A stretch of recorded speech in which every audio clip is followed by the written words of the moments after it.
On this edition of the program, is Donald Trump going to tax the rich?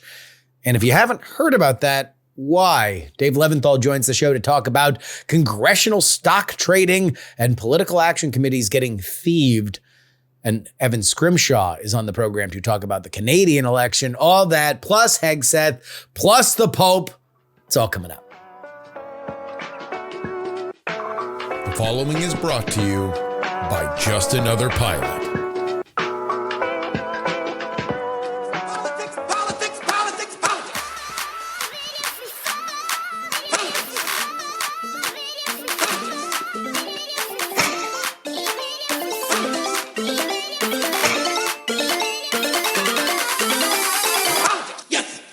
Hello and welcome everybody to the Politics program for April 23rd, 2025. Your old pal Justin Robert Young joining you here in Austin, Texas. And we got a hell of a show here for you. The money man, Dave Leventhal, back better than ever, talking about thieving from super PACs.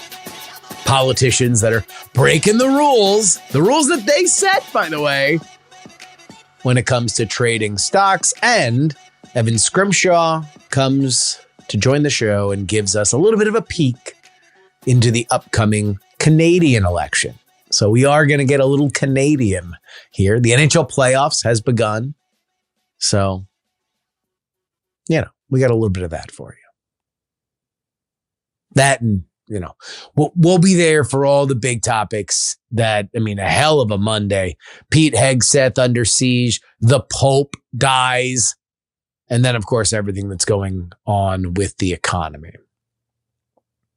But we're going to begin with something that you might not have heard. Did you know that there is currently a civil war going on within the MAGA alliance that pits one of the most untouchable rules of conservatism against the populism that is undoubtedly its future? No, you probably didn't. And the reason why you didn't is because the activists that are leading this charge aren't really covered seriously. The larger Trump supporting ecosystem basically just wants to back the winner, so they'll let this fight play out. And do you know why? It's because the activists that are leading this fight aren't really covered seriously. The Trump supporting ecosystem is just going to wait and see who wins so they can basically say that they were on that side the entire time. And both the mainstream media and the independent political media that I consider myself a part of are too busy swinging from Democratic Party talking points right now to even care. I'll get back to that last part in a second. Let's get to the fight first. And that is broadly this. Should the federal government tax its most wealthy citizens more by percentage than the rest of America to fund the social safety net that has been promised to its citizenry? Or is raising taxes on anybody a way to cap growth and bring more misery to everybody in America except the bureaucracy that continues to grow fat and inefficient? On either side of this argument are two names that you might have heard: Grover Norquist and Steve Bannon. Let's start with Norquist. He has been around for a very long time, decades in the world of Republican politics, and he is the creator of the Taxpayer Protection Plan. Essentially, you cannot be a Republican if you do not sign a pledge from Grover Norquist saying that you will never raise taxes. He was a villain in the Obama era, and he has very successfully, both on a state and federal level, drilled into the heads of anybody who would dare speak for the GOP that you will not raise taxes. That's it. That's all. But over the last week, there have been some reports that the negotiation of Donald Trump's one big, beautiful bill that will essentially cement his legislative agenda will look to raise taxes on the richest Americans to pay for its priorities. Here's what Grover Norquist had to say about that on the Ruthless podcast last week. Well, the president campaigned and said, I want to take the tax cut that I got passed with the Republican House and Senate in 2017 and make it permanent out into the future indefinitely, not just 10 years, all the way out. And he said that over and over again. He said, I cut tax rates for every single American who pays taxes, and I'm going to cut them for every American. He said that again during his State of the State address. He's made it clear. He wants to have all the rates go down back to where to 2017. Yeah. And this is a very important promise he made. He was running against, in 2024, just 5-6 months ago, against Kamala Harris. She had one thing she was clear on about taxes. She was going to let that top tax rate jump back up again. Yeah. So here we are. President wins the election. Despite being a champion of small business, as she told us all. Well, here she is. She wins. He wins the election. Trump wins the election. And now there's a handful of people inside the White House, anonymous staffers, telling the left-wing press, oh, we're going to go and have a tax increase, just like Kamala Harris wanted. Right. That Trump won the election, but we're going to go with Kamala Harris's tax policy. That's insane. Who are these jerks sitting in the White House telling the press about this? And the establishment press loves to hear Republicans saying they're going to raise taxes. And this is a huge problem. Lunacy. The American people are hearing this. They're undermining the president's promise. He said this again and again and again, that we should have cut taxes all across the board and for all people. He said we're going to have an upper class, a middle class, a lower class. Everybody's going to get the tax cut. And then all of a sudden his staff's going, no, the president's a liar. Yeah. Okay, they did this to Bush. This is what Dick Darman did to Bush, destroyed his career, destroyed his place in history. And we've got some bozos in the White House doing this again. Yeah. The president should find them, have a nice talk to them, and toss them out the window. Think about it like this. For everything that has changed in the MAGA-infused Republican Party, including the loss of the neoconservative forward military philosophy, the pivot away from the country club Republicans, the large-scale abandonment of the pro-life movement, Grover Norquist has survived. He doesn't believe that there is anything incompatible with his tax pledge when it comes to the more populist movement that defines MAGA. Lower taxes good for everybody. Good for growth, good for jobs, good for the poor, good for the rich, good for everybody in between. That's his philosophy. And he believes that Donald Trump would be making a major mistake if he were to go back on that. That he would be the same kind of fool that George H.W. Bush was when he said, read my lips, no new taxes, and then raised taxes. But the idea of raising the marginal tax rate for the rich, which is a mortal sin for Grover Norquist, is a new commandment for the high septon of the war room, leading his faith militant of populist warriors into the fray. And that, of course, is Steve Bannon. Bannon very much believes that there is a class war in this country, and the only hope of the working class is MAGA. He wants to break the back of the financial stranglehold that New York and Wall Street have over the Republican Party, as well as the Silicon Valley oligarchy. And the way that he wants to show that the GOP has Main Street's back and not the fat cats is to eat the rich. This is Bannon on Stephen A. Smith's podcast last week. Most elected officials behind closed doors are not pro-Trump, and they're certainly not pro our policies. This is why heads have exploded the last couple of days, including your good buddy, Sean Hannity, whose head blown up the most, about we are going to raise taxes on the wealthy. The tax bill that's there is being worked on right now does not extend the tax cuts to the upper bracket. It has a snapback. It goes from 37 back to probably 40% for the upper bracket, and maybe even something else for people that are millionaires. And Sean Hannity is having a total meltdown right now because That's not traditional Republican policies. This is what President Trump and this economic populism, this economic nationalism has brought into the Republican Party. And this is why we have people who are Democrats and independents, including so many young African Americans, are listening to Trump finally because he's talking in a different nomenclature and his policies are different. Now, for my money, that's a pretty defined split. It's something that you should probably keep an eye on, especially since Republicans, as compared to Democrats, actually run the government right now. They've got the White House, they've got the House, they've got the Senate. For how long? Who knows? But right now, what they do matters. It's going to matter for the next 10 years. It's probably going to matter for longer than that, because at stake is the idea that Republicans are the guardians of low taxes. And if they cede that, then we have no idea where that issue goes from here. These are coalitional shifting decisions, something that alters 50 years of how we have understood politics. This is something that should be interesting fodder for interviews, discussions, and breakdowns. And Steve Bannon, he's been on more mainstream stuff lately. He was on Real Time with Bill Maher. He was interviewed by Stephen A. Smith.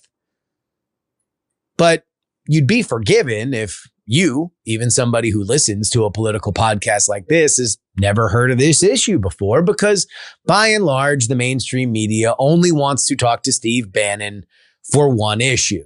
And that is his attention-grabbing stunt to say that Donald Trump should run for a third term.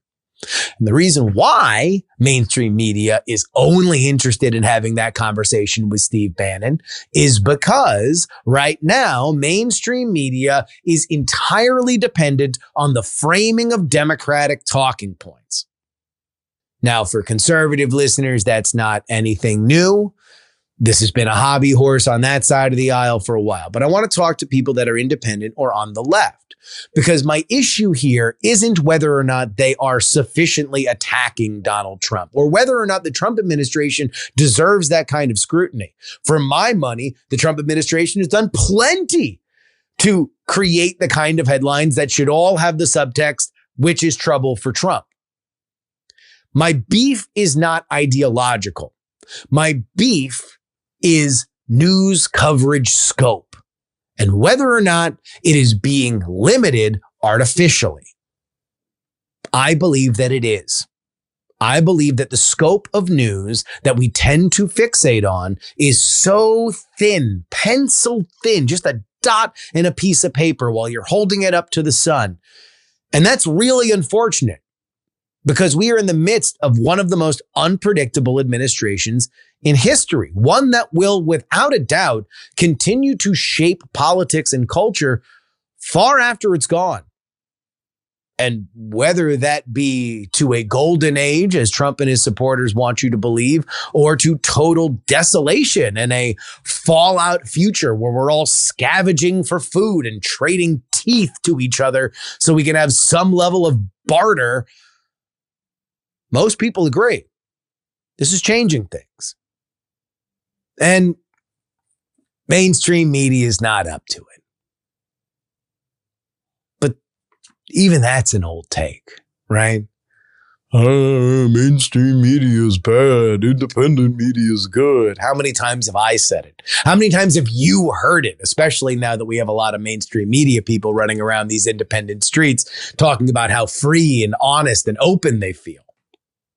And I believe in independent media.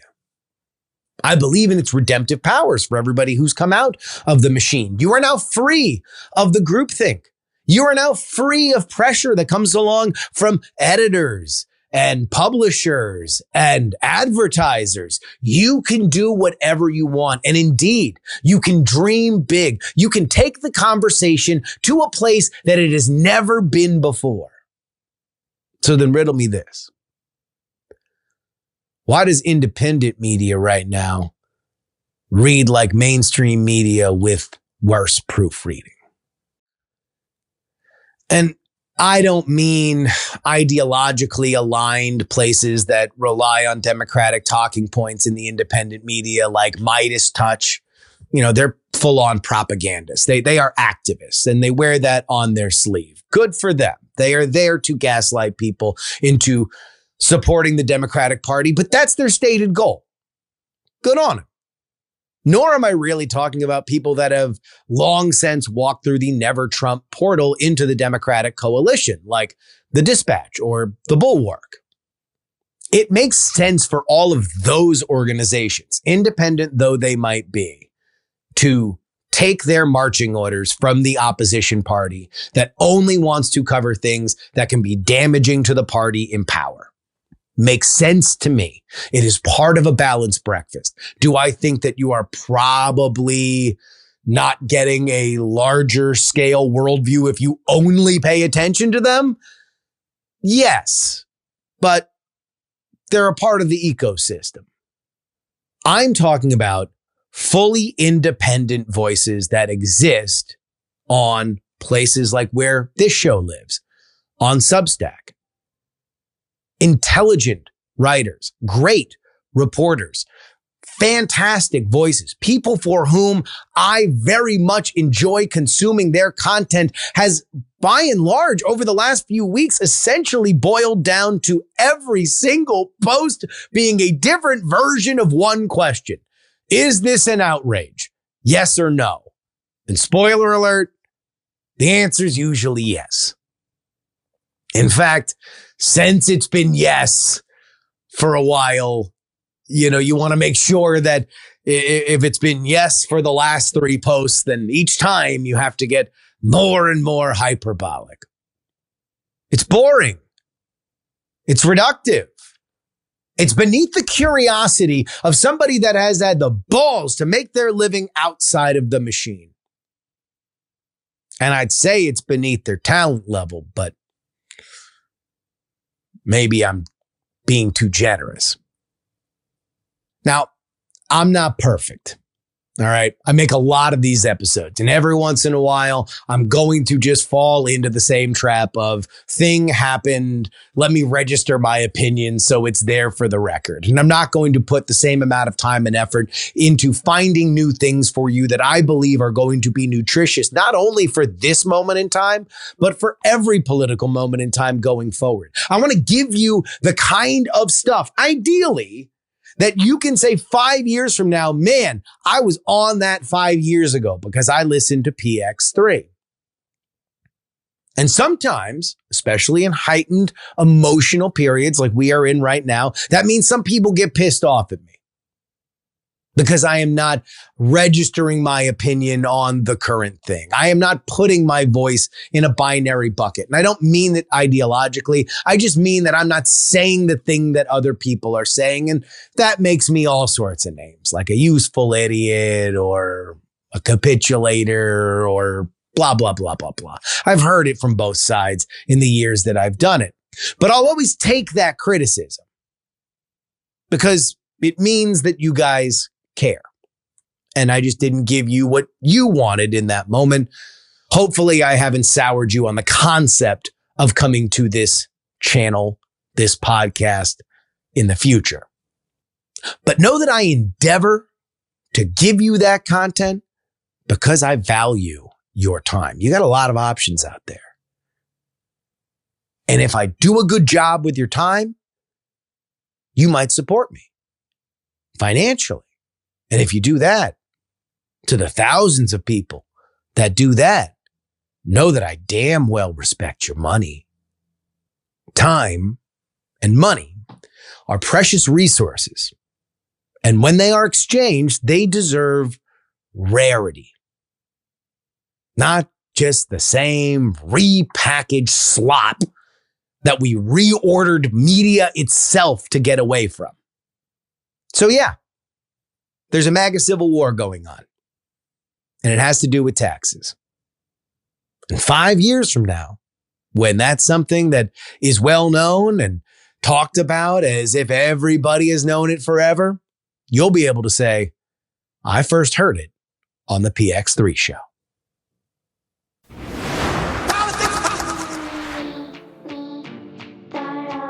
This is your update, brought to you by Take Politics Seriously. conservatism.com. That's where you can support this program if you like it. I already did most of my pitch there in the monologue because, I mean, look, I take independent stuff seriously.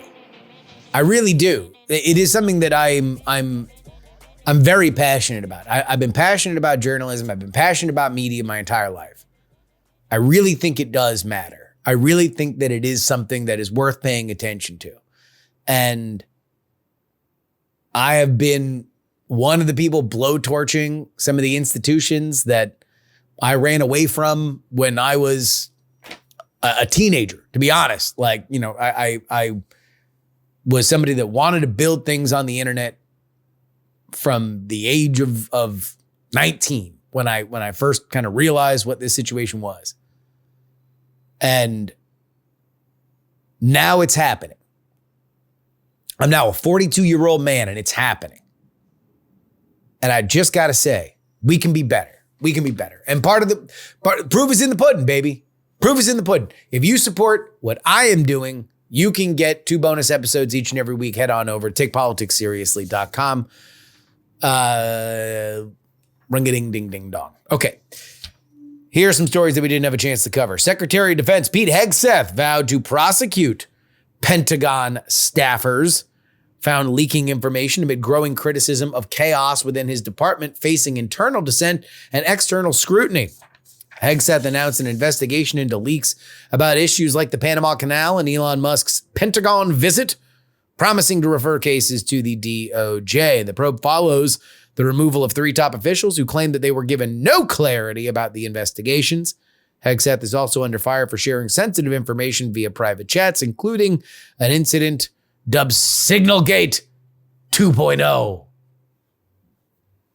Despite the controversies, President Trump and the White House continue to publicly back him. So, a lot of Hegseth stuff over the last 48 hours. Let me share with you how I see it from my perspective.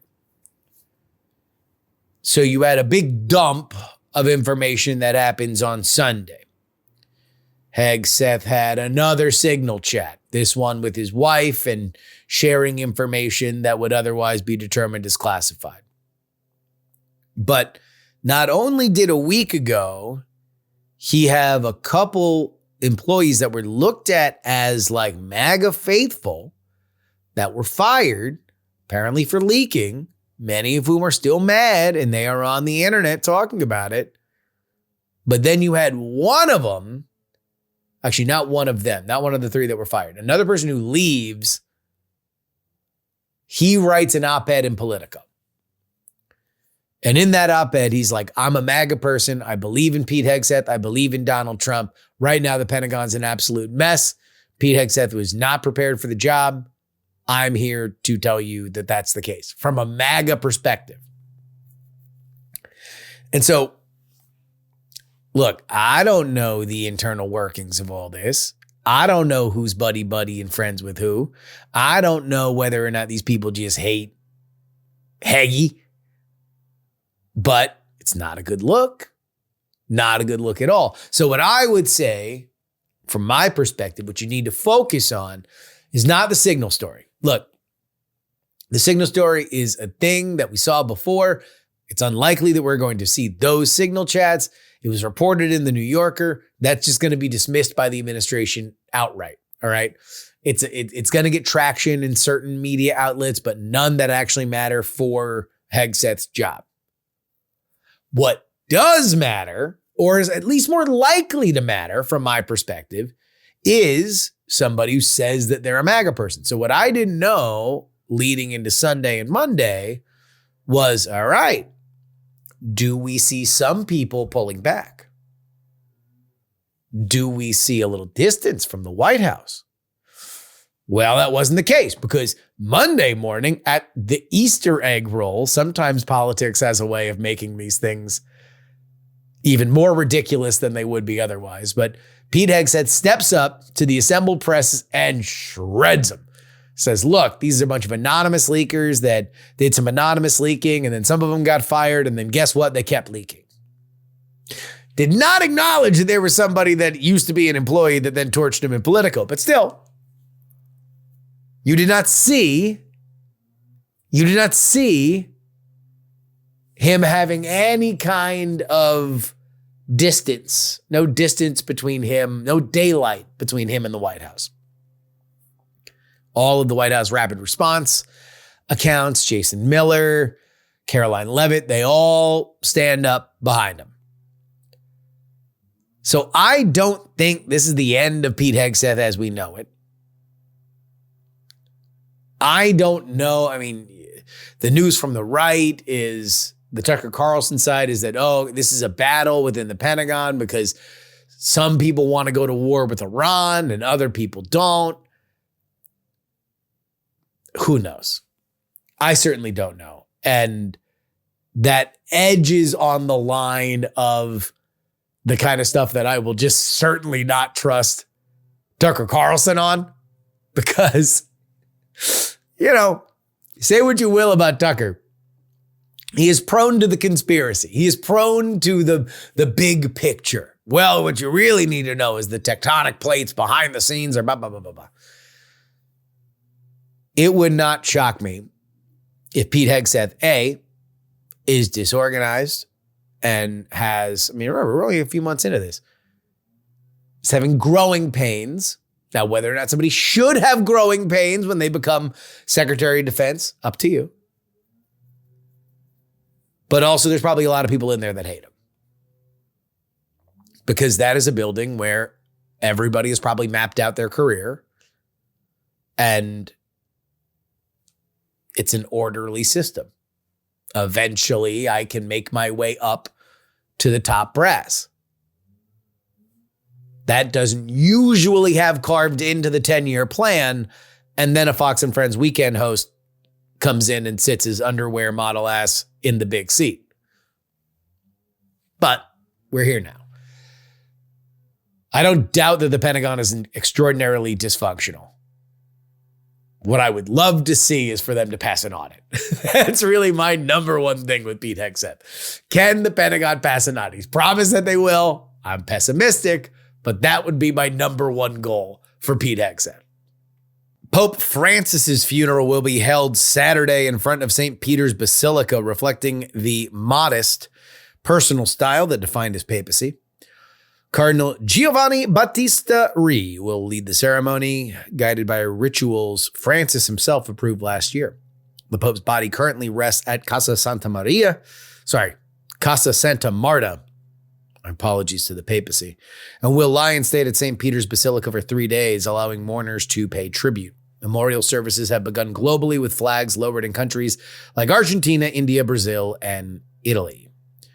Francis died from a cerebral stroke and led to cardiovascular collapse. His will requests burial at the Papal Basilica of St. Mary Major in a simple, unadorned grave marked only Franciscus. The Vatican has not yet announced the date for the conclave to select his successor, but 135 cardinals under the age of 80 will soon gather in Rome to elect the next pope. A lot of tributes for what I colloquially referred to as the skateboarding pope. He is a trailblazer for a lot of different reasons. A Jesuit. I am not a Catholic, so do not confuse me with any kind of a theologian, let alone somebody with a mental map of all of the different sects of Catholicism. But as it was explained to me by people that were close to things, the idea of a Jesuit becoming pope was something that was looked at as possibly not happening. And that had to do more with the amount of members of each order, that the Jesuits have the largest number. And so there was always a thought that if there was one Jesuit pope, there would never not be another pope. So I don't know where that organization is going, the Catholic Church. But I will say that Pope Francis leaves behind a tremendous legacy. He is somebody that without question rejected many of the fineries of his station he is also somebody who was not afraid to dip into politics. It is up to you to determine what you believe the role of a pope should be. But he certainly made his mark. And it is obviously with a heavy heart that you find out that he dies from battling pneumonia. Although, if we are going to look at it from a big picture perspective, it is fitting that somebody that fashioned himself, and I do think walked the walk as well as talked the talk, being a man of the people, coming from many indigenous communities in Argentina, where he was a cardinal, his life ended after a surprise visit inside St. Peter's Square on Easter. So there you go. We will keep you up to date on that conclave. And finally, the Department of Education announced it will resume debt collection for 5.3 million student loan borrowers in default, ending a 5-year pause that began during the COVID pandemic. Starting May 5th, the Treasury Offset Program may garnish wages, tax refunds, and Social Security payments after a 30-day notice. Student loans are considered in default after 270 days without payment. Currently, only 38% of borrowers are current on payments. Jesus. While many remain in forbearance or deferment, Education Secretary Linda McMahon criticized the Biden administration's prior forgiveness efforts, saying taxpayers shouldn't bear the cost of what she calls irresponsible student loan policies. My feelings on student loans, I've made clear on this and other shows. And that is, I believe they are an undue burden on a generation of Americans. I believe that the drive and codification of credentialism essentially shackled a generation that I would say begins with my contemporaries and goes on to this day with an amount of debt to places and institutions that not only don't need the money, they waste it frivolously. And in return, this generation has had to delay the very building blocks of the American dream. Has had to delay buying a car, buying a house, starting a family. Now, look, this is a dividing line issue for me because I am of the class of Americans with a college degree. And so for the majority of our country, who cares? They didn't go to college anyway. It was only, rich kids and morons who went to college, and now they were saddled with debt. So if that is the case, then I'm not really talking to you, but I am talking to people that, came from working class backgrounds. It was their parents' dream for them to go to college, and then they did. And then they get stuck with a degree that matters less than it ever has, that you paid more than has ever been paid for until the next sucker who's coming up behind you. So with that, there's larger conversations about the government's culpability in guaranteeing these loans. But if we're in a situation where we did do that, the bill eventually comes due. And that is an unfortunate reality. Not really silver lining here. Except to say that if you do have money, I'm not going to garnish your wages, but you can support the show. TakePoliticsSeriously.com is where you need to go. Get 2 bonus episodes each and every week. If you do that, support us. Brings us to our Substack. You get access to our chat. We have a great chat on Substack. It's just a good time. Take politics seriously.com. Let's get to Dave Leventhal.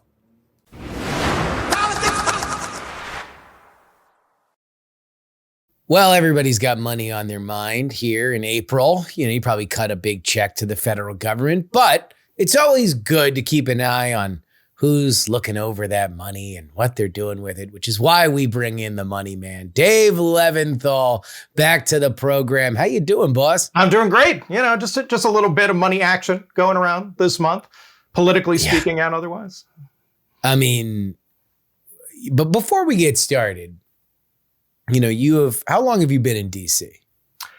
16 glorious years. 16 years. We're almost getting to the point where I have spent as much time in Washington, D.C. living here as I have as a resident of my home and native land of Buffalo, New York. And that's kind of scary. I feel like I might have to move back for a couple of years to switch the balance. I know. Yeah. Well, you still get, the good news about DC is that it's not like when you're raising your kids, they're not going to be tough because the weather is awful in the summer and awful in the winter. So it's like you make sure that you give them 3 weeks of decent weather. Pretty much. It builds character. And it's even before we talk about actually growing up in the nation's capital. Let me just ask you a DC question because I am fascinated not only by everything that is happening currently in our current administration, which I would rank as probably the most unpredictable and, dare I say, even consequential, probably when we go forward to understanding the size and scope of the government, considering the changes that have been around. What is the mood in the city? Because it is a company town. Everything on some level revolves around the government. Where's the mood of DC right now? Well, for anyone who may have been to Washington, D.C. once or twice, and they came on their 8th grade middle school trip and went to the museum, saw the family vacation. Right. Yeah. You're seeing the part of D.C. that everyone thinks of, but nobody lives in. And what people forget about Washington, D.C. is it's a city of about 750,000 people. I am one of those residents. And these are people who are living their lives, trying to make ends meet, do their jobs. Many of those jobs are federal government jobs or reliant on the federal government to exist.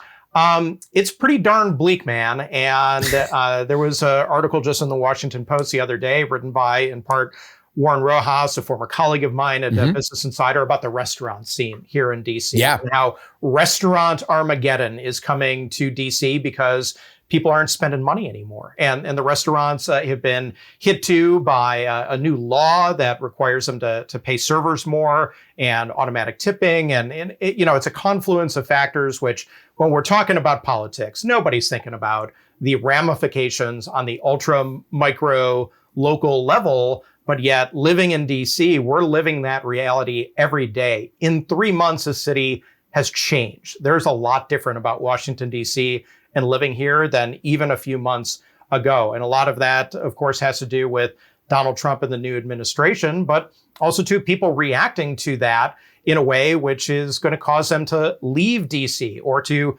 act and live their lives out differently within the context of living here. It's a talk about uncertainty. This is like uncertainty times 10 in the way that this is all going. And that's, when I talk about, like a company town, there's a few of them that we have in America. And like in a lot of ways, DC is kind of comparable to Las Vegas, where Las Vegas is a town where everything revolves around the Strip and downtown, the hospitality industry of Las Vegas. If you work at the vape shop, down, 20 minutes off the Strip, you are reliant on the money that comes into those hotels because it's somebody's, who's working there that's going to come into your vape shop and buy whatever they're going to buy. Similar to DC, everything revolves around not only the federal workforce, but also up until extraordinarily recently, the assurity that you had a job in that federal workforce. That's the kind of assurity that makes you want to move there, that makes you want to buy a house, that makes you want to have kids, that makes you want to do all the things that you do when you are pretty sure that you're not going to lose their job. And the rhetoric that has gone on around federal employment for our entire lives, where people have come in and said that it needs to be smaller or said that it needs to be this, that, and the other.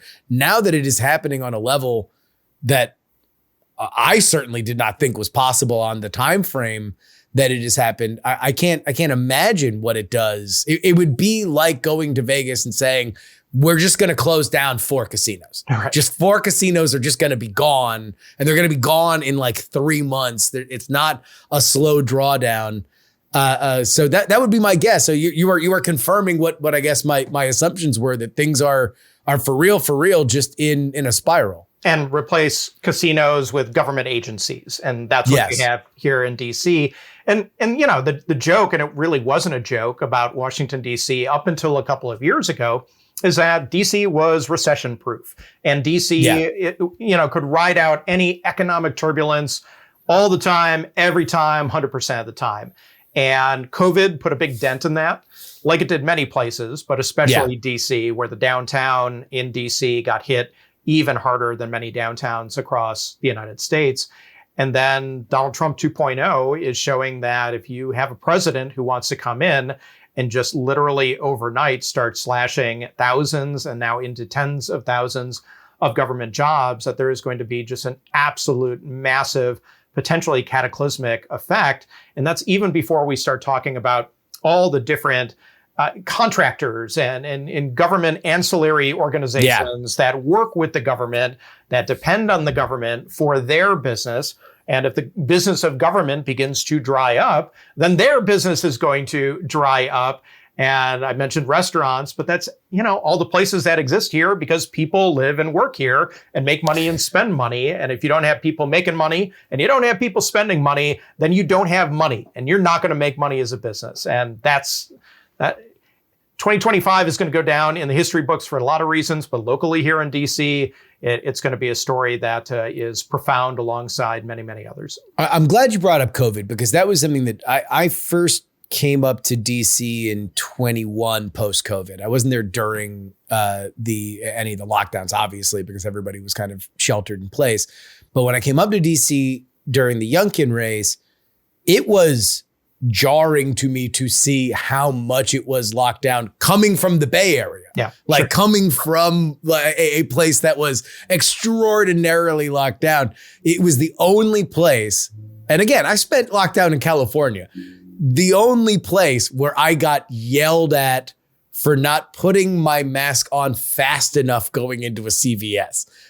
It was, I think, in many ways, in hindsight, an unfortunate place where it had to be at the most extreme end of a political argument that was happening nationally. It was happening locally in that area, because that's the other thing people don't realize about DC is it's not a gigantic town, physically. It's not huge. It's not sprawling. There's a downtown, few parts of downtown, and then burbs. And then the burbs happen pretty quickly there. So it's I partly think that some of this is supercharged because it is a little bit of a built come due post COVID, but man, I don't know. I have nowhere else to go with this line of questioning except to just get your vibe check here. If I had a couple of friends from out of town come and visit DC, we actually left DC and went to Central Virginia in the middle of nowhere, which is a wonderful elixir from, what we've been experiencing here. And they were shocked too, to just see, wow, things are different here. The last time I was here, and I'm like, yeah, you better believe it. And if you come here in a year from now, it might even be more different than it is today. Yeah. Although, at least no one's going to think it was recession proof. Right. No, nobody's going to think that at all. There is that. There is always a possibility that things could change. So let's talk about something else that never changes. And that is politicians not playing by their own rules when it comes to stock trading. This is something that you have kept an eye on for, probably about as long as you've been in DC, if not for longer. I know. Shocking, isn't it? Yeah. What is the latest on this? Well, for the past several years, and as your listeners may know, Congress has had a bit of an issue with stocks and with personal investments intersecting with public and political responsibilities. And what we have here in 2025 is more of the same, building on what we have been reporting in 2024 and 2023 and before that, which is members of Congress trading stocks at an incredible clip in many cases, and doing so in ways that fly in the face of the letter and the spirit of the Stop Trading on Congressional Knowledge Act of 2012, which is supposed to be in place to defend against financial conflicts of interest. It is supposed to be in place to make sure that no insider trading shenanigans are taking place. Yet, some members of Congress just keep violating this act, particularly the disclosure and the transparency provisions of it. And it's Democrats and Republicans who found examples, several of them just in the past few weeks, of both Republicans and Democrats doing it. So for anyone who's going to wag their finger and say, false equivalency alert coming up here, guess what? It's equivalency, period. No falseness. So Neil Dunn from Florida, who is a Republican congressman, red-blooded. He's another one who just violated this act last month. Dwight Evans, who represents the Philadelphia area, Democrat, violated the act. Lots and lots of late stock disclosures. And there's another one, too, which I think is going to surprise a lot of people. And that's Jamie Raskin, a Democrat who has been Republicans' biggest thorn in their side, including Donald Trump himself. He was the impeachment manager for Donald Trump's second impeachment. He just violated the Stock Act. Not for the first time, Justin. Not for the second time, but for the third time since 2021. And, here's a guy who literally has built a whole career on ethics and good government and doing the right thing. This is not somebody who is ignorant of the law. I mean, he was the editor of the Harvard Law Review, for goodness sakes, graduate of Harvard Law School. He's sort of the legal consciousness of Congress in many respects, and he can't get this right either. So this is all backdrop to the question here in 2025 and 2026 is this going to be the congressional cycle where Congress actually does something about it? So that's a big question right now. Bills have been put up the last couple of congressional cycles. Many are bipartisan. You had one last cycle, which Alexandria Ocasio-Cortez and Matt Gaetz. I mean, you could not find two politicians more on opposite extremes on like 90% of issues. They were coalescing around a single bill and were on exactly the same page for it. So there was a Senate bill that advanced out of committee at the end of last session. It did not get a vote on the floor, but it was progress in that direction. Yeah. And there are going to be efforts to try again. So if Republicans wanted to push this through and kind of own the Dems on a big issue, this actually would be one where I've talked to a lot of Republicans who very quietly say, this would be a good one, and a good one to really drop like right around the 2026 midterm elections to say, oh, no, we are very ethical. And here's proof that we're going to do it. So that's a curiosity, to say the least. And I would add one more thing, that Congressman Landsman from Ohio, another Democrat, a violator of the Stock Act from last year, just reported a story out that he is getting out of the stock trading business altogether. So he's not waiting for legislation to come around. He is going ahead and voluntarily selling off all of his individual stocks, putting it into mutual funds. And, that may not be getting out of the stock business altogether, but at least it's going to be a big difference on what he was doing just a couple of months ago. Not flagrantly buying winners and losers based on knowledge that he has that the federal government is going to wag the market one way or another. It's a little bit more difficult to do if you've got your Vanguard 500 fund or whatever. That's just not something that you can do. Like you can do if you have individual stocks. Although, picking market winners and losers recently has probably been a little bit more of a challenging environment than it has been historically. Let me go back to something that you said. When you talk about violating the act, what specifically are they violating? Is it the stocks that they're picking, or just when they are reporting that they have purchased these stocks and the timing of the purchases? So to be clear about the Stock Act, it does not prohibit lawmakers or anyone in government from buying and selling stocks. You can go ahead and do that. That was not part of the legislation back a dozen years ago. It's not part of the legislation now. But what it does mandate is it has a pretty strict disclosure regime. And so if you, for example, buy shares in Tesla today, and you are a member of Congress, and you yourself have made that trade, then you've got 30 days to fill out a bunch of paperwork that will disclose details, not all the details, but most of the details about what you bought, how much you paid for it, when you bought it, or when you sold it, and roughly how much it was worth at the time. You've got to disclose within kind of broad ranges, but if it was $25,000, you'd be in the $15,000 to $50,000 range. And if it was $75,000, you'd say it's worth between $50,000 and $100,000, and so on and so forth. And then if you have somebody who trades on your behalf, you have a money manager or a stockbroker, you've got 45 days to disclose it, so long as you didn't find out about that stock trade until a few days after the fact. But when we're talking about violating the act, most of the violations are taking place on that transparency and disclosure level. Part of a cornerstone aspect of the Stock Act was that the public has a right to know what you're doing. So if, for example, you are a member of the House Armed Services Committee and you are making decisions that affect the fortunes of defense contractors all over the place. Yeah. Oh, and also too, when you voted on that piece of legislation that affects defense policy and, whether Northrop Grumman is going to make $1 zillion for a new weapons system that it just produced. Oh, and also you just bought a whole bunch of Northrop Grumman stock the next day, the public will know about that. And yes, you and I and everyone else will be able to see it. Journalists that are muckraking like me and a bunch of other people, they will be able to report on that. And that will be a sort of a core defense against bad things happening with financial trades. So that's the theory. But we've had dozens of members of Congress in the past several years who have violated that aspect of it. Sometimes not just like, oh, I'm a day or two late, but I am a year late. I am 3 years late.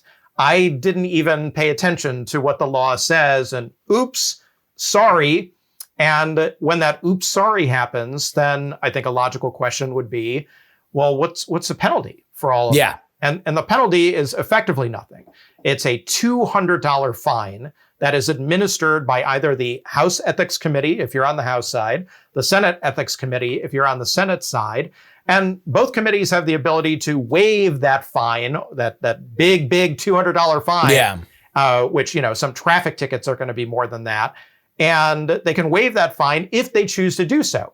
Oh, and by the way, they don't have to tell the public if they waive the fine or not. So we don't even know if anyone got penalized to that minimal degree in the first place. So there is transparency that is not happening on the congressional member end. There is a lack of transparency on the enforcement end. And although it is theoretically possible and within the law, Justin, for the Department of Justice to get involved on a criminal level and for really egregious things where we go beyond disclosure and get into like hardcore insider trading, which let me remind you was a really big thing right around COVID when there were some very, very, very questionably timed stock trades that were happening by members of Congress right when everything was about to shut down. The Department of Justice has never brought any charges against a single member of Congress. They have investigated a few. David Perdue was among them, if you remember him. Dianne Feinstein was a Democrat. Democrats and Republicans again here, but none of them actually got hit with a single charge. And that, in the history of the Stock Act, still 13 years on, has yet to happen a single time. Well, probably because everybody was going to the same restaurants in D.C. that they're not going to now. Unless you're Kristi Noem, who's getting $3,000 swiped out of her purse when she goes to it. Crazy things happen in D.C., man. Crazy things. $3K, man. $3K is a lot. $3K is a lot to carry on you. I mean, you're not carrying $3K. I mean, probably a good impetus to bring back the $1,000 bill and $500 bill. I mean, it would certainly make some of the petty criminals in downtown DC happier. You don't have to carry wads, right? So. Yeah. Well, I guess, if you're Kristi Noem, you got to tip out all the CCOT guards that you're, relying on for your photo ops. So maybe that's what it is. She's just greasing a few palms down there in San Salvador. When we talk about the possible remedies for this, because obviously there's not. Well, actually, here, hold on. Let me ask you this, just a general question. So they get fined $200 by either the House or Senate Ethics Committee. Where does that money go? Is it just like a kitty for a pizza party at the end of the year? Like where does that money go? It should be maybe a pool where somebody can go and buy stocks. No, it actually goes to U.S. Treasury. So so it is into the machine for the U.S. government. Into the machine. Yep. Yeah. Or maybe, for the balance sheet of one of those mystery money printing computers. You can get 0.0000001 cent back, in the form of lower taxes. Has there ever been in any of these remedies? And, I only think about this because, we're coming to the end of the period where the executive branch staffs up, not only for the big roles that everybody has opinions about, but also a lot of the under roles that are, they still require a certain level of decorum for the executive branch. And one of the things is that, especially if you are coming into an industry that you might be regulating, you got to sell off your stock. You have to make sure that you liquidate your personal holdings. Amongst any of the remedies that have been brought up in the House or the Senate, has that ever been floated? That if you want to become, you should know when you announce that you are running for House or you are running for Senate, it's going to come along with you having to sell off all your personal stocks. Yeah, so some of the legislative remedies, if you will, that have been offered and floated over the past couple of years are targeted directly at what you just described, that there should be a sell-off, that you can't have any stocks, you can't even own stocks, say nothing of trade them. There are some bills that have said, well, you can own stocks, but you're going to have to put them in what's called a qualified blind trust, which would be a blind trust that is approved by Congress, is managed by a third party. The member of Congress would have no insight into their own personal finances and effectively just hand it over to somebody who would operate on their behalf. So they could still invest, but they wouldn't be the ones who would have any knowledge of this. Now, the rules for Congress are different than the rules for the executive branch. If, for example, you are a high-level Trump appointee, political appointee, you have to sign an ethics waiver, or you have to get an ethics waiver to continue to hold certain things. You have to sign an ethics agreement if you're of a high enough level to basically do just that, sell off things that would provide a direct, overt conflict of interest. So, if you're the EPA administrator, you can't hold oil stocks or stocks in a wind farm or something like that. So that will have to be negotiated out. Those documents do become a matter of public record. You can see them, you can read them, and debate whether they have gone far enough. I'm sure somebody right now is watching or listening saying, well, that's all fine and good, but what about that guy in the White House, Mr. Trump? Yep. Yeah, he's got some things going on financially.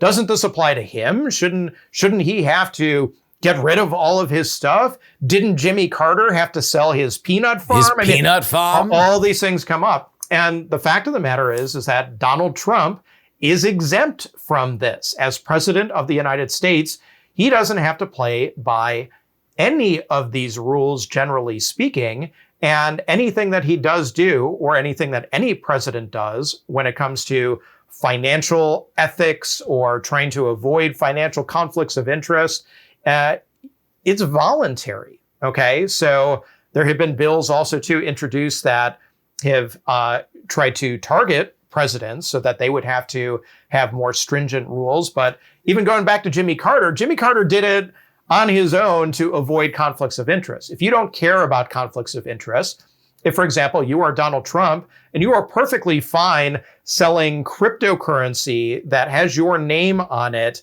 as you are president of the United States and can profit off of that cryptocurrency, and nobody in the world is going to know who's buying your cryptocurrency that you get money from by selling it, if you care about that, well, we're in a situation where that is perfectly legal right now, and nobody can stop Donald Trump from doing that. That is the law of the land. Let's move on to one of my other favorite topics that you have been totally on top of, and that is cybercrime. I have friends in the InfoSec community. I am continually fascinated by operational security stuff, and it is the perfect melding of two of my favorite interests to hear about the rich fundraising world of politics being attacked by cyber criminals. It's possibly even easier, and certainly easier from afar, to swipe money out of a super PAC than it is to steal $3,000 from Kirsty Noem. Let's go over the latest here. So you might remember Willie Sutton, the bank robber, and the story may be apocryphal. It may not be, but he was supposedly asked, "Hey Willie, why do you rob banks?" And he just simply said, "Well, deadpanning. That's where the money is." Yeah, and we have an analogy here in year of our Lord 2025, where the banks of old are political committees, and they spring up fast. They have just an obscene amount of money in their accounts in some cases. And because they oftentimes are pretty fly by night, their security protocols and the measures that they take to defend against people who would like to take money out of that kitty, where sometimes millions of dollars, if you are a super PAC, are being pumped into it overnight, then it's a pretty easy target. And it's a target by absolutely cyber criminals of one sort or another, people who are swiping credit card numbers or bank card numbers, people who are hacking, phishing attempts.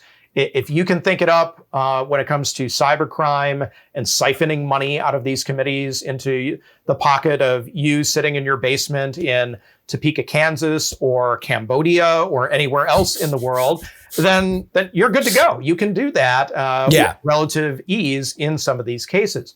And we know that because, and this is just reporting that I've done myself or colleagues who have worked for me at a couple different news organizations, we have found dozens and dozens and dozens of examples of this happening over and over and over again. And we're not always just talking about like little committees or somebody's running for Congress and they placed third in a primary and we never hear from them again. We're talking about Joe Biden's presidential campaign. We're talking about the Republican National Committee. We're talking about numerous state party committees all over the country. We're talking about members of the U.S. Senate. We're talking about members of the U.S. House. And we are definitely talking about political action committees for some of the biggest corporations and unions and special interest groups and trade associations all across the country. Again, if you can think it up in politics, there's probably been one of those flavors hit many times over.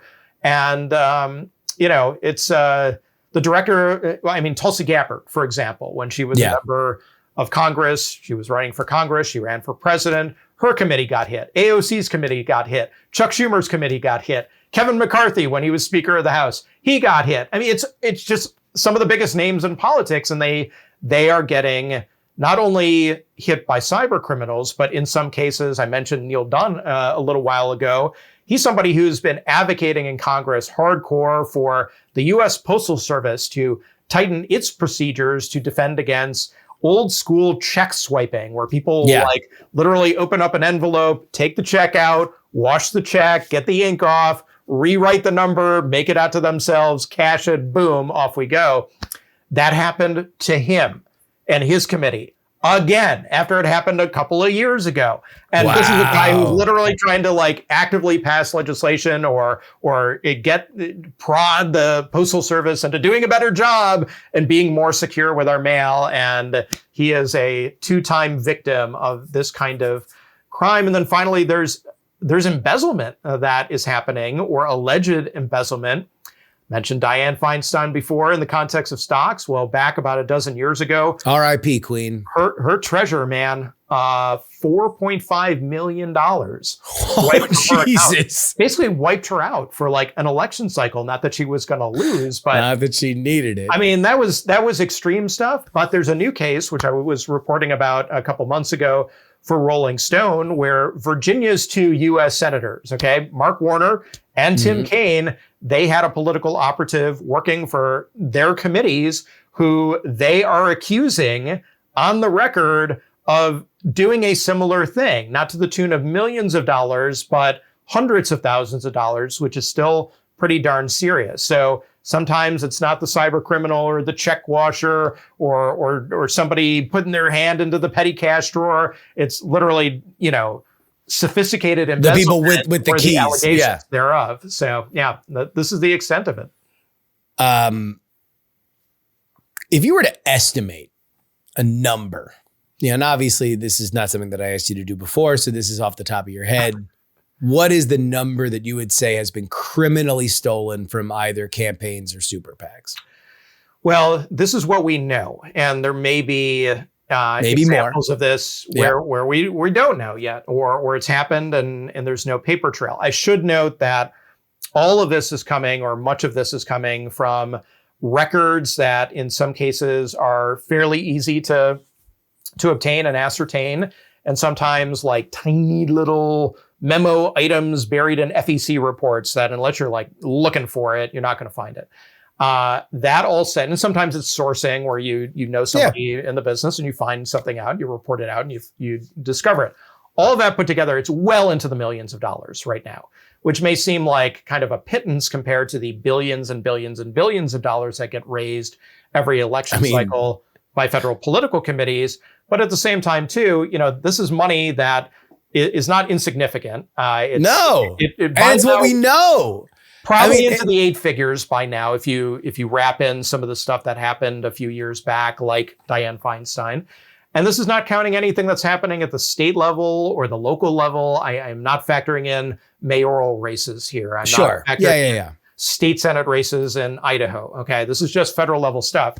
And that's real money. And it's money coming out of donors' pockets. So if you are scraping together $200 to give to a candidate who you absolutely love and you want to see win office, and you're making a sacrifice, and that money is not going toward paying somebody their salary on the campaign or purchasing an ad on TV or doing something that's going to advance the cause of that campaign or political committee, that money is going into the pocket of a thief, and you don't want that. Okay. So, sometimes it's unavoidable. And I think everyone probably has either themselves or knows somebody who's been affected by, their credit card number getting swiped, and you got to go through the rigmarole of calling your credit card company and getting the charges canceled. And there's nothing you can do about it. But other cases, and we've demonstrated this and reported this out, is that it's just sloppiness. And, there's a thing called positive pay with checks, regular paper checks, which are still used a lot by campaigns, where this positive pay system is something you can set up with your bank to make sure that if a check is cashed, that you've got an opportunity to basically thumbs up or thumbs down it. And a lot of campaigns just don't have this in place. And then they put it in place after the horses left the barn. But by then, of course, it's too late. And I should note too that, sometimes they get the money back. Other times they do not get the money back. It's gone. This money is just gone, and it's lost. Well, and that's, one of the things that I haven't really seen talked about a lot, but I can't imagine that it's not part of something like this. When you have a target this big, we've spent how much ink in this country talking about state-run foreign actors that are trying to affect American elections by way of misinformation. And my opinions on this have been made very, very clear on this show. I think it is very hard to shape political opinion. I think that is something that if state actors are putting time and effort into it, the results of what they are going to get is not always assured. Here's something that I know for a fact state-run cyber actors do. Steal money. The North Koreans do it. The Russians do it. Anybody that has put a group of people together in a room to do things from a cyber standpoint, the first thing they do is steal money. The second thing they do is post on Facebook. The first thing they do, how do you think it funds the entire operation, is they steal money, not only from private citizens, but also from state-run organizations. And these are soft targets, extraordinarily soft targets. And so if we're talking about possibly tens of millions of dollars that have been gone out, I wonder how much has ended up in Moscow or Pyongyang, because those are two well-known state-run actors that do that all the time. And another thing to think about too is if they're stealing money, and mind you, I have no evidence to suggest that there are Iranian we are into speculation territory here. We are. Yes. So caveat that. But what we do know is that it's pretty darn easy to steal money from political campaigns, including the political campaigns and committees of some really, really powerful leaders here in the United States. So if they can steal money, then the question I think one needs to have in mind is, what else could they steal? or what else could they do if they infiltrate the systems of a political campaign? And I'm not going to answer that question. I'll let everyone's imagination run wild. But I think it's pretty clear that if they can get their foot in the door and they can get inside, there are some pretty important things that are being discussed in political campaigns. And we talk so much about election integrity in this country. Well, this is one, hell of a back door into an election. If you can, in essence, get into the bank accounts or other accounts, email accounts, information databases, et cetera, into a campaign. Again, no evidence that this is actively happening at the level of the theft game, but it's definitely scary. And political committees that aren't putting proper security protocols into place at the level that they can and that they're able, they basically are inviting bad people to do bad things. And they're always going to look for the weakest link, as we well know. And even though the Department of Homeland Security has put out notices and the Federal Election Commission has put out notices and tip sheets for what to do and how to do it, there's no rules, there's no laws that mandate political committees to act in any certain particular kind of way when it comes to their own internal security. So it's kind of up to them to adhere to best practices and do what they can. But, the goal is to win the election. The goal is to do what you were set up to do. And your security, well, that might be the third, fourth, fifth, 27th thing that you're thinking about. And from a donor perspective, man, it's a dangerous game. You want to give your money. It could be a scam pack, as we've covered on this show before, where it's not going to go to the campaign at all. Maybe it goes to the campaign and gets stolen. It's got to go through a lot of trials before it actually goes to what you want it to do. Pay for a fake Call Her Daddy set for $500,000 in a DC hotel. Dave Leventhal, thank you so much for joining us. Thank you, sir. A pleasure. Where can people find you? You can go to daveleventhal.com. You'll find lots of good journalism stuff there. And definitely please subscribe to my Substack, which is substack.com. Look, I did a whole thing at the beginning of this show about how I have been disappointed about independent journalism in this Trump 2.0 era. Not because I don't believe that there's a lot of people doing it. The talent has been higher than ever. Not because it hasn't been well accepted by people. More than ever, people are turning to independent voices. But because I believe that the focus has been so narrow on talking points from the two major parties, and I would say more specifically Democratic talking points either in for or opposition to the attack on the Trump administration, many of which are valid, but still, it's a very narrow sphere. If you want actual stuff that matters, Dave is the kind of voice that you need to follow. This is the reason why we bring him on this show, is because you're not hearing this kind of stuff on other places. And all these issues, man, the economy is going to be there. Rule of law is going to be there. You can have these conversations. There's a lot of voices here on them, but I want independent media to be something other than mainstream media with worse proofreading. And Dave is a credit to that when he is not working for mainstream outlets. He is working for you, and you should support him. Head on over to his Substack. Thank you for joining us. Bless you, sir.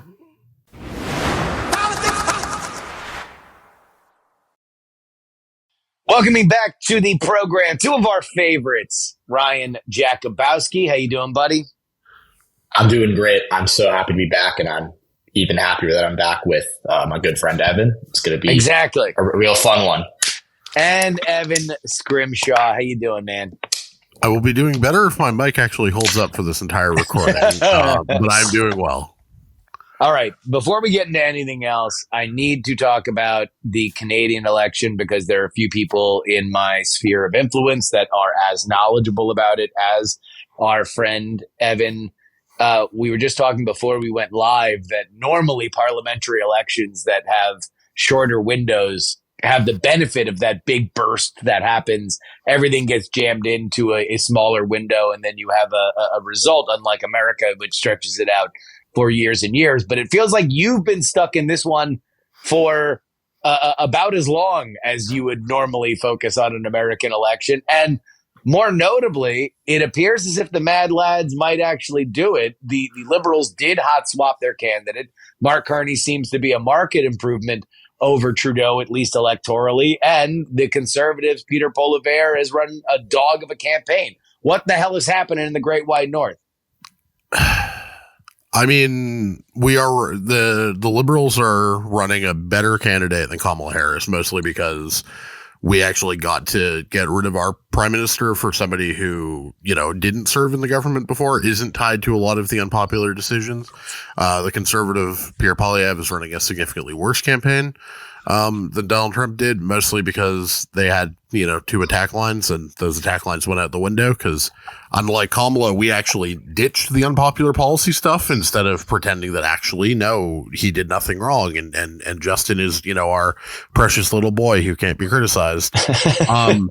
And third, and most importantly, you guys have decided to just be super helpful. All of your nonsense has been super helpful to the Canadian Liberals. And at some point, Trump doesn't drink, so he can't send like a wine basket. But like at some point, somebody from the Liberal Party of Canada needs to send like a fruit basket to 1600 Pennsylvania Avenue or Mar-a-Lago, because I gotta say, pitch perfect the way that he's been helping us out. I mean, like, and that's not even, I think, a backhanded thing. He's out and out calling Mark Carney, prime minister instead of governor. Like he's trashing the conservative candidate. This seems to be on every level, both in terms of the downstream element of the tariffs and in terms of Donald Trump's own conscious actions. Seems to be a backing of the Liberals and party. Which is really funny because if he thinks that Mark Carney, central bank, former Bank of Canada and Bank of England governor, or former Goldman banker, head of one of Canada's biggest private equity funds, like if he thinks that's going to be a better negotiator than like a 20-year dweeby career politician, he's an idiot. But hey, I don't have to agree with Donald Trump's rationale, smart, but I just have to acknowledge that he is doing what he's doing. And there was definitely a lot of people who noticed the fact that Carney got Trump to drop the, 51st state rhetoric, the governor shtick. Like, yes. A lot of people were quite impressed by that. Yeah. And you got to wonder how much of kind of everybody's problem from the White House to the Liberal Party of Canada was just Justin Trudeau. Like that there was a unique stopper here that was an issue. Although, if I'm going to flip over to the conservative side, it seems odd to me that no matter how mad people are about what has happened with the United States, that the line isn't simply, hey, the Liberals did this, I'll stop it. It seems like he's done what a lot of losing candidates do, and that's like try to shoot the middle somewhere, and found himself in no man's land. Yeah, and the problem for Poilievre is that he's done a really great job of getting vote share. He's going to get 38% of the vote, probably something like that, which would be not a modern record, but would be, I think, the second highest vote share for the United Conservative Party going back to 2004.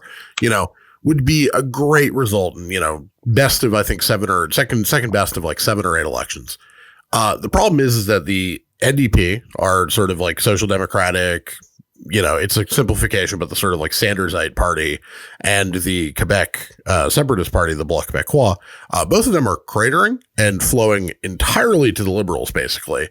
Gotcha. At which point the answer to the question becomes not, is your 38% particularly impressive, but it's actually, that's a 6-point swing or a 7-point swing since the last election to the Liberals, an election where the Liberals already, won and came close to majority government. And it's a campaign that, the thing about Trump is that Tony Fabrizio ran a really, really great campaign, and Susie Wiles ran a really great campaign for them. And they understood how to run a campaign against the person that they were running against once Kamala Harris became the nominee.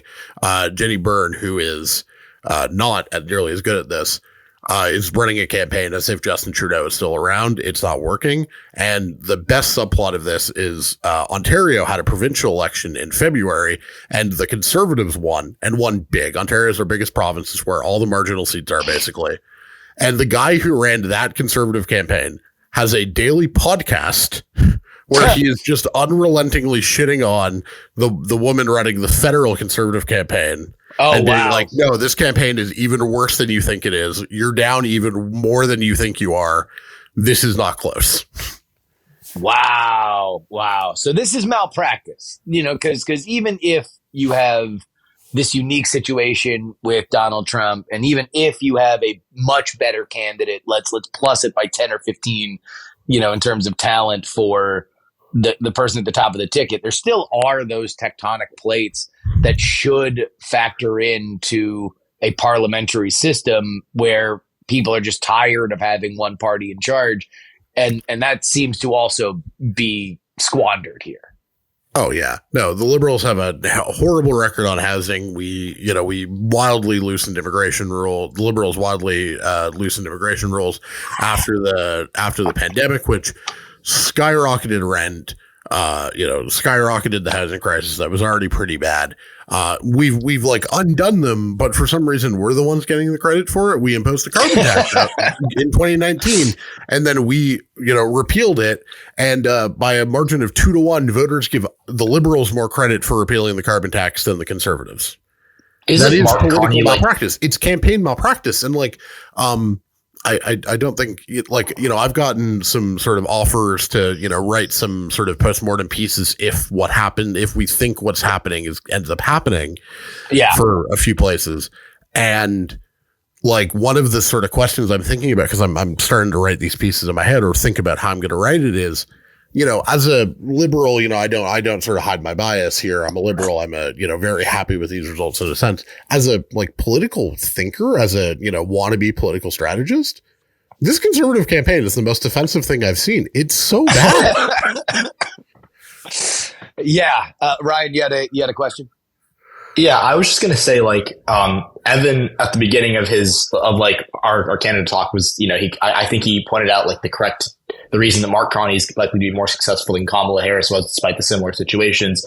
I think it's hilarious now that, going back to the carbon tax, isn't Mark Carney, correct me if I'm wrong, Evan, isn't Mark Carney running on saying we repealed the carbon tax, which is such a stark contrast from Kamala Harris, who walked on eggshells whenever an unpopular Biden policy was mentioned. It's shameless, but I think it's almost hilarious.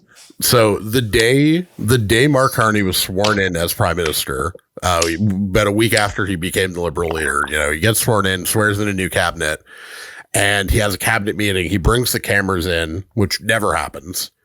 And he signs a document. It's not quite an executive order, but it's this very showy sort of, executive order-esque signing moment. And he just changed the regulation from the carbon tax being, I think it's $80 a ton or whatever, to zero, shows it like U.S. presidents do in the binder. Yep. And then in 20 minutes, that clip is all over the Liberal Party's social media. And it's no, we have repealed the carbon tax. We're proud to have repealed the carbon tax. We are putting more money in your pockets by repealing the carbon tax. It's this is a level of brazen that I can only respect. And it's even funnier because Carney's whole thing after he left the Bank of England in 2020 has been sustainable climate financing and sort of, greenifying the global economy and all this stuff. He comes back to Canada, or, he comes to political life, and his first thing is we're going to finally tax. unleash Canadian energy. Let's drill, baby, drill. Forget the carbon tax. Who cares? I feel like from this point of view, I probably have as much information as an irregular voter in Canada, in that I know enough of the names, but I don't know the point of view on it. I will say that Carney from the outside passes the snap vibe leadership test. Like, he looks like somebody who is more in control. He looks like somebody, I think, running on this Canadian pride, a point of view is great. And ultimately, it's up to his opponents to make him pay for it if he's being ridiculous and hypocritical. And if you can't do that, then yeah, I would keep doing it if I were Carney. Like, if they can't stop the run, then pound the rock.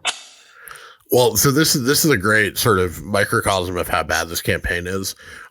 Neil Young endorsed Mark Carney this week. And instead of moving swiftly on from this and talking about, literally any issue the conservatives are good on, multiple conservative, influencers and people who they're media figures, but they're very well known to be sort of friendly with the leadership of the Conservative Party. We're like, well, Neil Young is really, really left wing. Is that an endorsement Mark Carney's proud of? Oh, Neil Young had a picture with Donald Trump. Oh, is that the endorsement you want? And it's like, guys, it's Neil Young. It's, a Mount Rushmore Canadian cultural figure.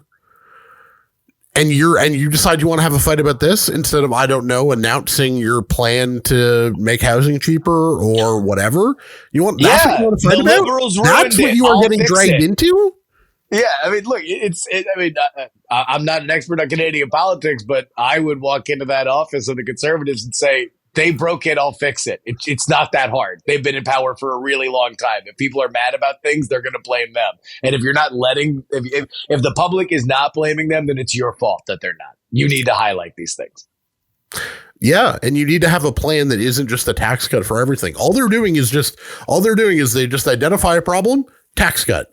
Tariffs. This is my favorite one. It's the way that we're going to support tariff impacted communities is tax cuts. So you mean tax cuts that most of the people who get fired because of this trade war aren't going to actually benefit from, because they're not going to have any money, and B, benefits of which nobody will get until 2026 tax season.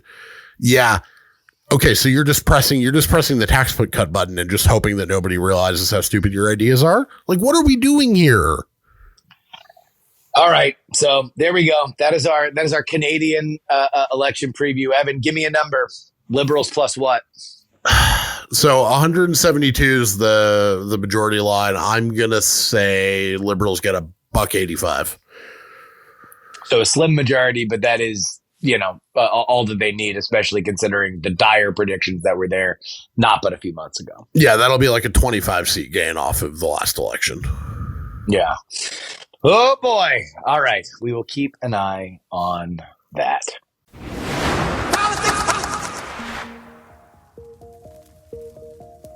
And that'll wrap it up for us today. Politics. Written and hosted by me, Justin Robert Young, for Dog and Pony Show Audio in Austin, Texas. I'd like to thank our editor, the supreme and powerful Will Saddleberg. You can email me, theyoungamerican@gmail.com. You can find me on YouTube. That's where a lot of people have found the show. We are growing on YouTube. Thank you very much. Politics is where you find me. You can hit me up personally, Justin R. Young on X. I'm going to say this. A place where I've found myself spending more and more time is X's video waterfall feature, like their TikTok knockoff. I don't know what happened, but it got really good.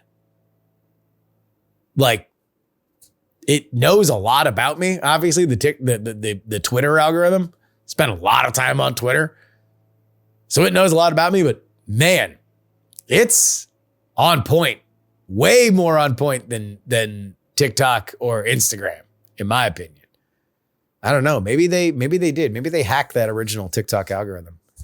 Anyway, Justin R. Young on X. If you'd like to support us with a one-time donation, paypal.me/payjury. Venmo is Justin-Young-20. Cash App is PX3Cash. Send me anything you'd like in the mail. Post Office Box 153184, Austin, Texas 78715. Of course, you can always get our bonus content at TakePoliticsSeriously.com. Paying members get 2 bonus episodes each and every week. That's, essentially it's $3 a week. Less than that, a little bit. $3 a week. Price of a cup of coffee. If you buy me a cup of coffee once a week, so I can be in your car or jogging next to you or walking next to you twice a week, then it's a deal. It's a deal. Or knock that down, man. $3 too much a week. Do it for less. $99 for the entire year. And at this point, we're into the primaries on the midterms by the time you got to think about it again. Oh, baby. Come on. You got to do it. 150 episodes of PX3 for under $100. That's less than $1 an episode.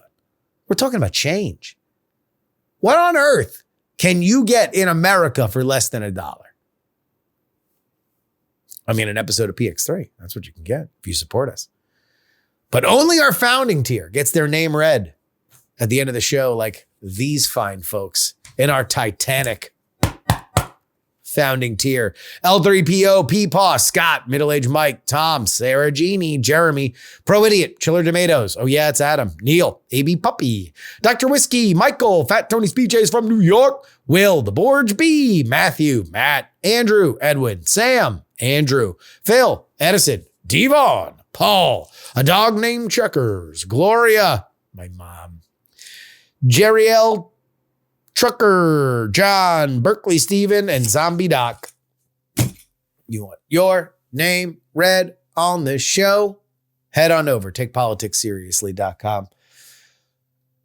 On Friday's show, we're going to welcome in a first-time guest.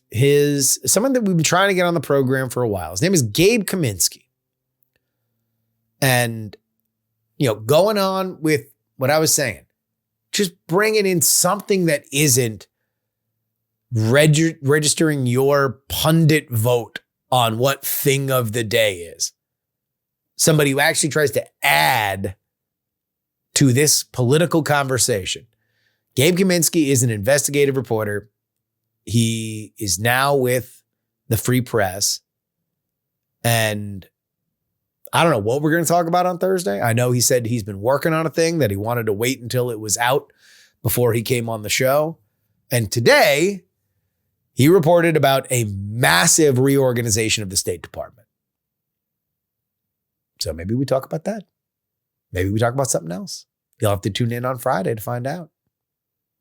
Till then, this is your old pal, Justin Robert Young, saying some shows talk about politics. Others talk about politics. Still more discuss politics, but this is the only show that dares discuss.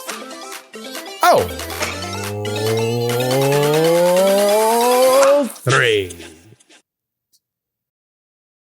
Diamond Club hopes you have enjoyed this program. Dog and Pony Show audio.